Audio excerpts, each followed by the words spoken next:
Let's talk for a moment about remote work. It's become part of our everyday lives, but I've often said in my trainings that we need to use a more pragmatic, humanized approach, a psychology driven approach to making work more sustainable. Someone brought to my attention an article that came out about making remote work more human, and I thought we'd take a look at it and see where it takes us. It appears to have some good insight, so let's get started. Last week, I read a story from tech writer J.A. Westenberg called Modern Work Sucks. There's another word there I'm not going to read, but it describes a nightmarish state of remote work. Waking up to Slack notifications, jumping back and forth between 20 different systems, and inexhaustible onslaught of Zoom meetings. This sounds like a day in the life of most people who are working in a hybrid environment right now. At least that's what I see, right? When I go in and I coach teams, I'm taking a look at how they're behaving and what's happening. And some of the, how should I say it, waste, if you will, is coming from too many meetings, from drudgery of feeling like you have to be involved in so many different things. And what we're seeing is a rejuvenation period where people are literally taking a chance to breathe working from home and going and doing things, which is breaking their work up, which is making it take longer. It's an endless loop. It's a cycle, right? And I'm not seeing people break that cycle. As someone who thinks a lot about work culture, the story felt like a rallying cry, a tidy articulation of what not to do. How do we create something that feels the opposite of this? That's a good question. For what it's worth, I don't think that remote work in and of itself sucks. I don't think it's a bad thing. I think remote work is great. I'm a fan for the most part, as long as people have the right balance. Sometimes people say, oh, please don't make me go back to the office. But there's a point. There's a point we need to talk about here. The way we design for remote work often forgets that we're human people and that we have human bodies and brains and not just work input cogs and output cogs. We work on machines, but we're not machines. And I think sometimes that gets over or understated. So sometimes when I think about my job as an agile coach, I often think to myself, how can we make this a humans first approach? How can we humanize what we're trying to do? And even though there's so many workplaces in the world that are offering remote opportunities, there's no single playbook to follow on how to do remote work successfully. Nobody's come up with a playbook. I mean, I've come up with a really good Scrum Master and Product Owner playbook, but there's no clear remote work playbook. What works for one company isn't going to work for another company. What we experiment with, some's going to fail and some's going to succeed. And we have to take that in. We just have to acknowledge and live with that reality. We try new things, we gather feedback, we pivot or adjust. And I think that we can all come to terms when we find something good that we can do together. But the big crux of what I've been thinking about with regards to hybrid and remote environments is meetings.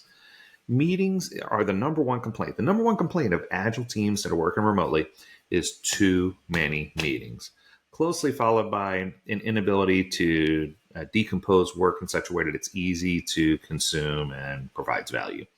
Right? Those two run neck and neck and flip-flop between number one and number two.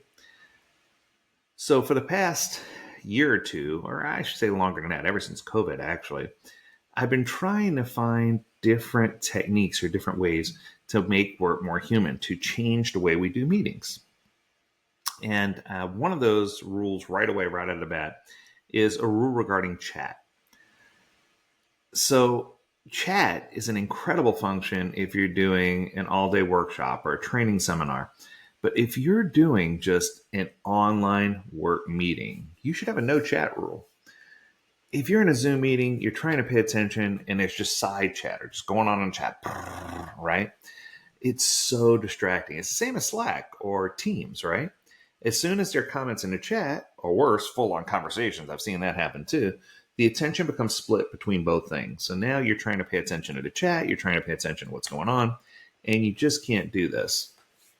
It's just, we struggle. We struggle with attention disorder, just trying to keep up with what's going on in one place, much less in multiple places. So when you start dividing what's happening, you're losing out on inclusivity. You're losing out on, you're creating bias. So for small team meetings, we should always say no chat rule. No one is allowed to post in the chat. Maybe for sharing a link to a doc or something like that, perhaps. But if you have something to say it in a meeting. This doesn't need to be a rule for every meeting, like an all hands company meeting. But, the side chat in those types of meetings is a fun way to keep people engaged. But for the right size meeting and purpose, we shouldn't be leveraging the chat to do those things. We should be just speaking what we have to say. Okay, here we go. Sticking with that, just close your Slack. If you're in a meeting, close your Slack. There's a book called 4,000 Weeks. It's a time management book. It's kind of an anti productivity culture while also being very much a productivity book. In the book, Berkman, the author, explains that the reason we drift into distraction, say checking your Slack DMs while you're in a Zoom meeting, is not because you're bored. It's because paying attention is hard. It's just that. Distraction is easy. Paying attention is hard. Distraction is easy. So the cognitive work of actually thinking deeply or better, actively listening is harder than scanning your email or replying to a Slack thread. Those things are easy. Your impulse to keep tabs on Slack isn't productivity or boredom driven. It's your brain's way of saying, please don't make me work this hard.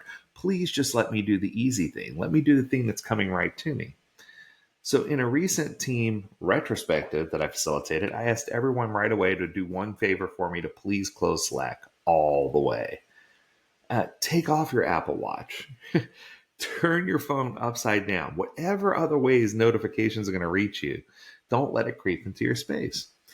And that meeting that was scheduled for an hour ended up taking about 35 minutes, and it was way more productive than any other meeting we've ever had. What I'm trying to say here is we can pivot and adjust. We can change the way we do things. We just need to make minor modifications, right? Okay. So, how about this one? I wanted to set aside and reserve certain mornings where there were no meetings. And I don't want to do like no meeting Friday. That sounds great on the surface, but no one ever honors that. But if you pick a couple of days out of the week, like maybe Tuesday or Thursday, and you say, we're not going to have any morning meetings on those days, because a lot of people, like myself, are more productive in the morning. So if you're more productive in the morning and you take away those morning meetings, that's going to feel so much better. And it's going to allow you to focus, It's going to allow you to focus on what you can do.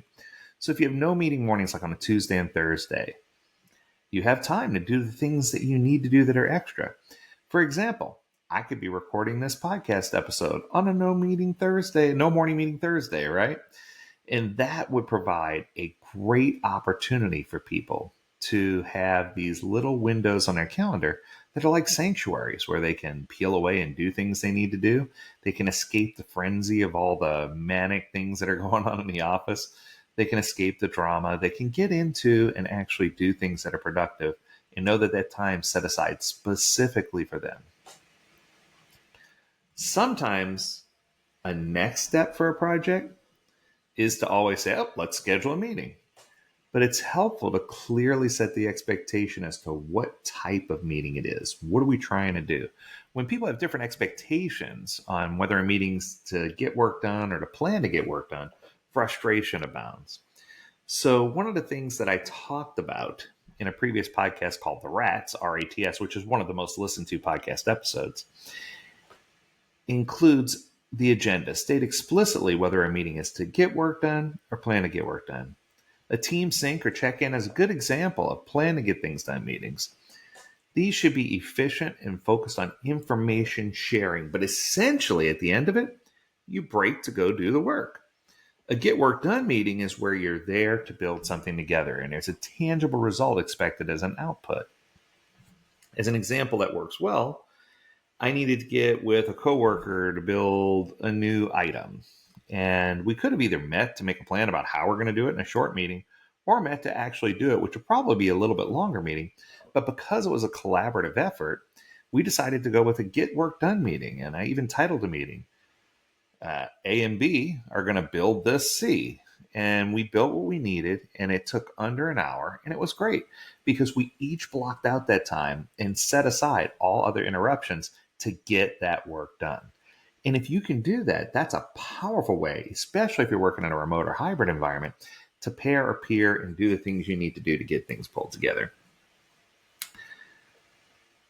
This is a really small tip, but I'm going to throw this tip out there too. A lot of times, if you are going to leverage chat, I often go in there and say, if you're in a Zoom meeting and you're taking what time with, who wants to go first? Okay, who wants to go next? And you're waiting for people to respond, or can anyone hear Tom? Tom's on mute. Oh my goodness, it just drives me crazy, right? It makes me just batty. It's so awkward. So when it makes sense in the chat, I'll put what order people are going to go in. I'll put a lineup, just like in baseball. You're teeing off, you're going second, you're third, right? And that works really, really well. So this way, if you're brand new and you don't know when to go or you don't know what to say, everything is there. And it takes the anxiety away from people deciding, should I speak now? Should I wait for Shelly to speak? What do I need to do? It takes away that stress and gives you the ability to talk in turn. I know of another one that I thought of. And with a new year, it's probably time for us to start thinking about scheduling an hour that I call like a working hour with a team. And I'm going to try this as an experiment. In lieu of a plan to get things done meeting, this is a more side by side collaborative time where you sit next to someone who you know is working on something similar and chatting with them a bit while you're working or looking up to get the next question or feedback answered without having to schedule a whole meeting about it. So instead of scheduling a whole meeting to discuss things, if you block out an hour to peer or pair with someone so that you can work together side by side, that's a great way to get things done. And I can tell you now, one of the biggest things I talk about is the effectiveness of pairing and peering, because those things, when you swarm or mob to get things done, that's when you're going to follow Little's law. And you stop starting new stuff and start finishing the things you've begun. And it's going to help you achieve, with limited work in progress, it's going to help you achieve those goals that are going to give you the best outcome and impact for the end consumer. So now that we've got all that out of the way, that's a whole litany of different things you can try to help make your meetings better. I hope that it helped you as much as it helped me. If you have a topic you want to discuss, learn more at AgileDad.com. We'd love to hear from you. And as always, we encourage you to stay healthy, stay well, and stay agile, my friends. Until next time, do take care. Bye now.